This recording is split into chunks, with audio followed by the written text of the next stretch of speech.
On interagit à tout instant avec l'environnement dans lequel nous vivons et devons garder une certaine homéostasie concernant tous les processus physiologiques. L'apport en oxygène est le processus le plus primordial à tout être humain et à la majorité des êtres vivants. Car si nous pouvons survivre quelques jours sans eau et quelques semaines sans apport nutritif, il ne faudra que quelques minutes pour entrer en hypoxie. On estime donc que l'oxygène est un des éléments essentiels à la vie. Et ceux qui passent leur temps les yeux braqués vers le ciel étudient des planètes pouvant avoir une atmosphère et de l'oxygène avant d'investiguer plus loin et mettre une hypothèse sur la faisabilité de la vie sur cette planète. Dans cette série de cours, nous allons explorer le système respiratoire. On partira de l'anatomie jusqu'à la physiopathologie pour comprendre tous les organes et les processus qui régulent la respiration.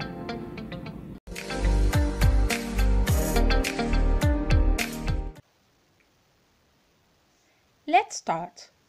Les poumons sont les organes de la respiration. Ils sont au nombre de 2, situés chacun dans l'hémithorax correspondant, séparés par le médiastin. Ils sont enveloppés par une séreuse qui est la plèvre. Les poumons assurent 3 fonctions.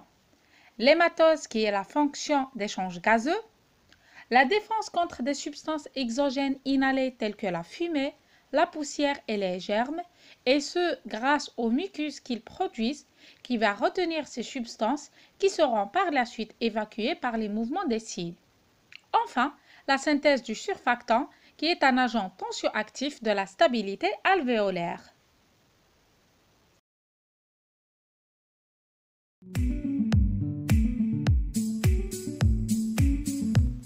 On passe maintenant à l'anatomie descriptive des poumons. Le poumon, comme vous pouvez le voir, a une consistance molle et élastique.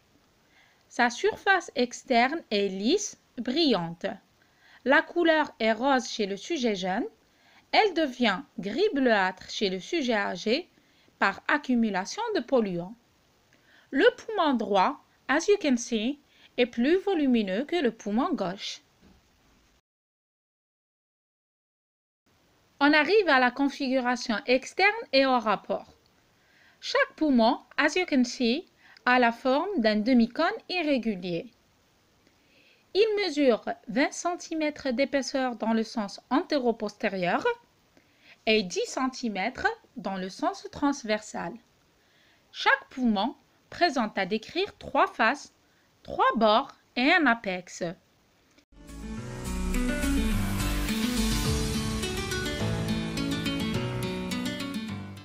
La face inférieure ou diaphragmatique est concave. Vous pouvez bien voir cette concavité. Elle est moulée sur le diaphragme. Par son intermédiaire, cette face inférieure va répondre à droite au lobe droit du foie.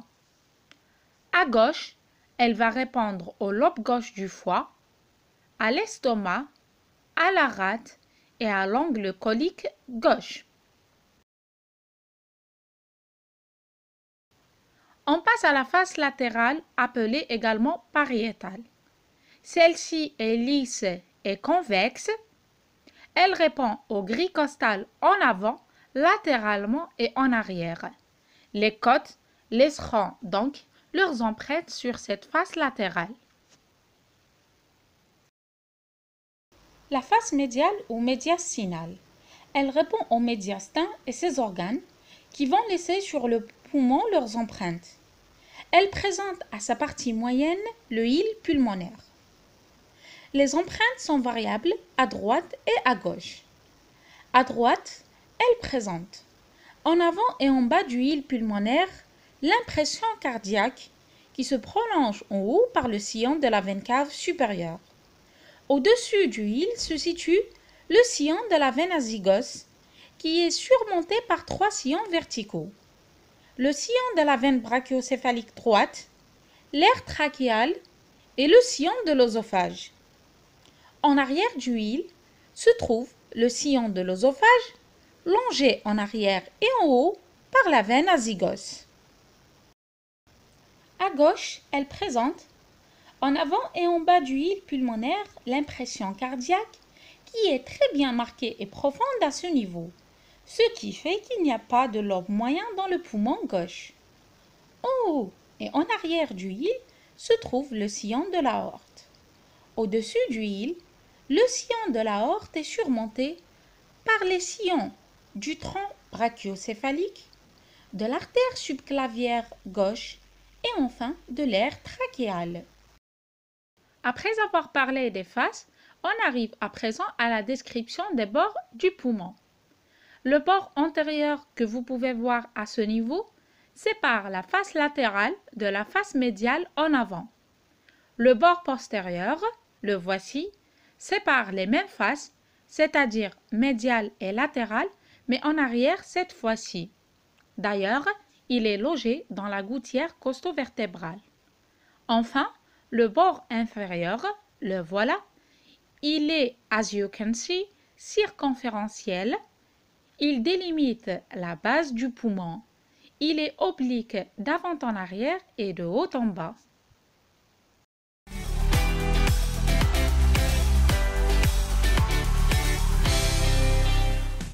On arrive maintenant aux scissures.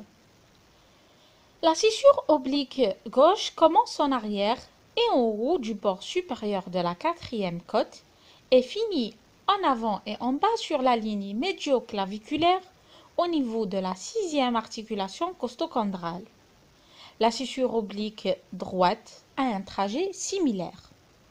La scissure horizontale droite, par contre, naît de la scissure oblique un peu en arrière à hauteur du quatrième espace et atteint le bord antérieur du poumon au niveau de l'extrémité antérieure du quatrième cartilage costal.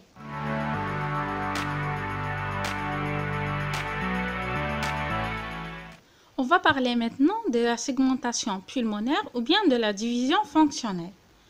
On avait vu tout à l'heure que les scissures séparaient les poumons sur le plan anatomique en lobes. À l'intérieur de chaque lobe, les branches se divisent pour former des segments pulmonaires qui sont des unités fonctionnelles. Chaque segment possède une branche, une artère et deux veines. La division fonctionnelle du poumon commence à partir de la division de la trachée qui se fait à hauteur de la cinquième vertèbre thoracique en deux branches souches, droite et gauche. La branche souche droite continue presque verticalement le trajet de la trachée, formant un angle de 10 à 25 degrés avec la verticale. Elle est courte et rectiligne. Elle forme l'arbre bronchique droit qui comprend 3 branches lobaires destinées au lobe supérieur, moyen et inférieur et 10 branches segmentaires. On commencera par la branche lobaire supérieure. Elle prend son origine au bord latéral de la branche souche. Elle se dirige presque horizontalement en dehors, très courte et volumineuse. Elle donne naissance à 3 branches segmentaires qui détermineront donc 3 segments au lobe supérieur. La branche segmentaire apicale, donc le segment apical. La branche segmentaire dorsale, donc un segment dorsal. Et enfin, la branche segmentaire ventrale, donc un segment ventral. Après l'origine de la branche lobaire supérieure, on va retrouver le tronc bronchique intermédiaire, d'où va naître la branche lobaire moyenne et la branche lobaire inférieure. La branche lobaire moyenne, elle se détache de la face antérieure du tronc intermédiaire. Elle va se diriger en bas et en avant, légèrement en dehors.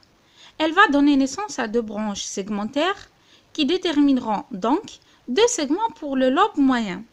La branche segmentaire latérale, donc un segment latéral.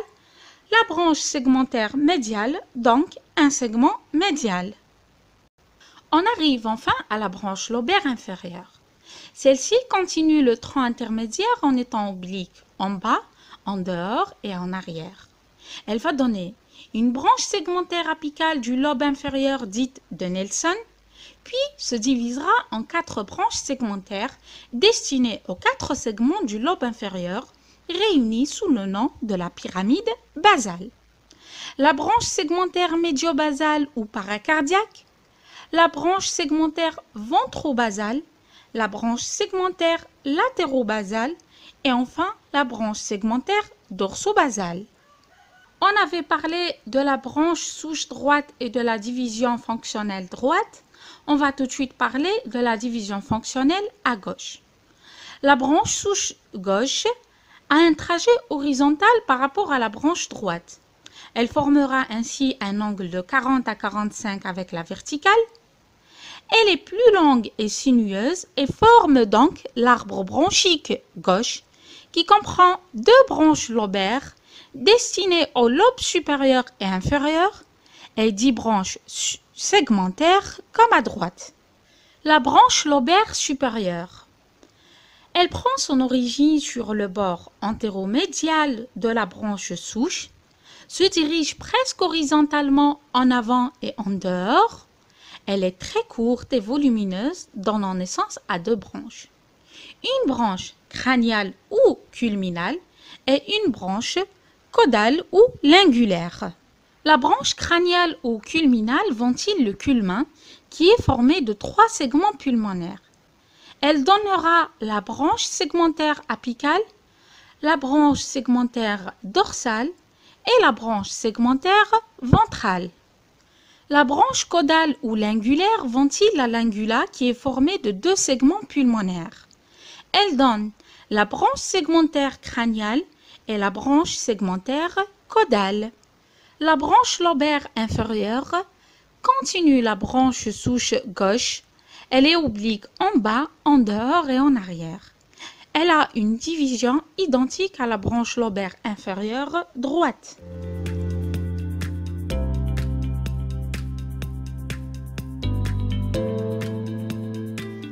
On arrive à présent à la vascularisation.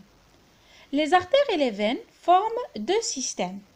Un système fonctionnel qui comprend les artères et veines pulmonaires et un système nourricier qui comprend les artères et veines bronchiques.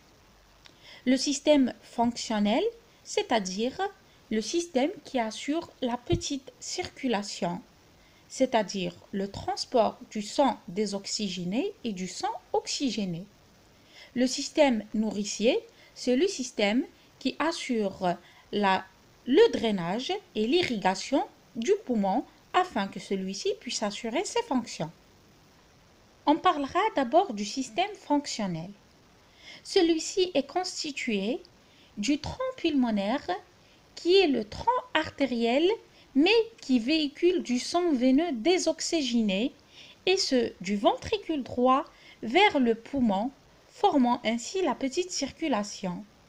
Il se divisera en deux branches, l'artère pulmonaire droite et l'artère pulmonaire gauche, une pour chaque poumon, comme leur nom l'indique.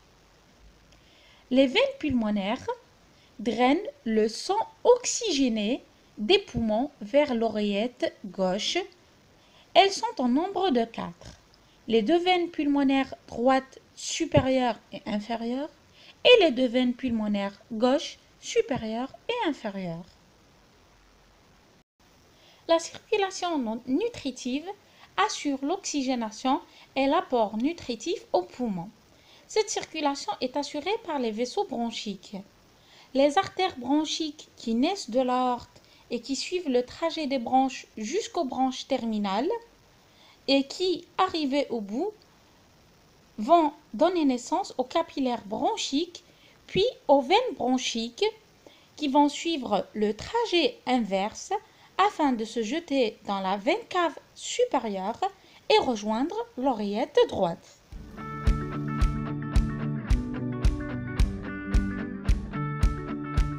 Juste un petit mot sur l'énervation des poumons.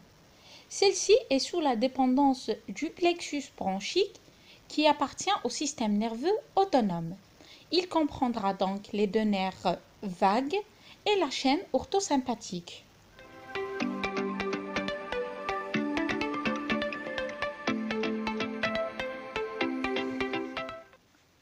Les organes intra-abdominaux sont recouverts d'une séreuse qui est le péritoine. De même, le poumon aussi est recouvert d'une séreuse qui est formée de deux feuillets enveloppant chacun des poumons. C'est la plèvre. la plèvre est formée par deux feuillets. Le feuillet viscéral tapisse toute la surface extérieure du poumon, à l'exception du hile, où il va se réfléchir au niveau du pédicule pulmonaire pour devenir le feuillet pariétal. Cette ligne de réflexion va se poursuivre au-dessous du hile pulmonaire pour devenir le ligament pulmonaire ou triangulaire. La plèvre viscérale va tapisser également la surface intérieure des fissures pulmonaires jusqu'au niveau du hile. La plèvre viscérale est indissociable. Elle est adhérente au parenchyme pulmonaire. Le feuillet pariétal. Celui-ci va tapisser presque entièrement la face profonde de la cage thoracique dont il est séparé par le fascia endothoracique. On distingue trois parties à la plèvre pariétale: la plèvre dorsale, la plèvre diaphragmatique et enfin la plèvre médiastinale.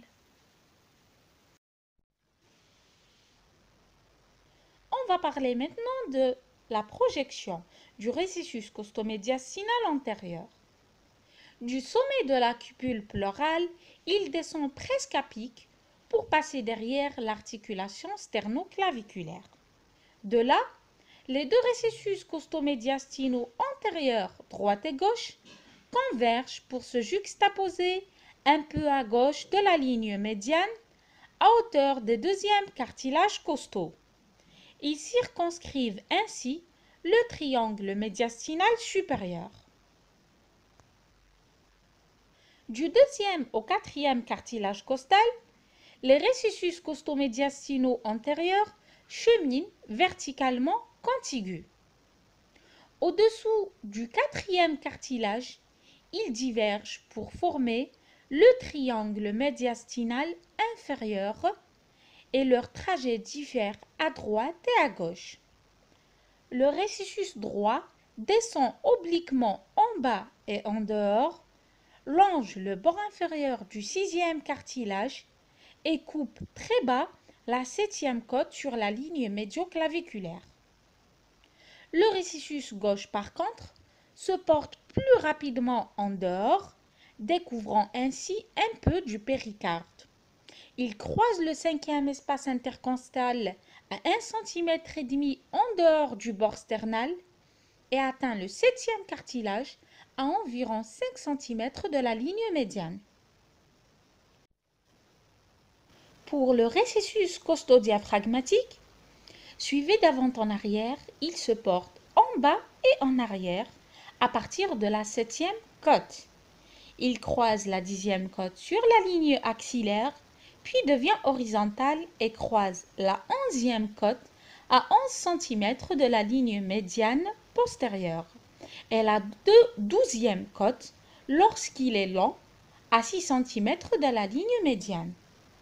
Il finit enfin à hauteur du disque vertébral reliant entre la 12e vertèbre dorsale et la première vertèbre lombaire.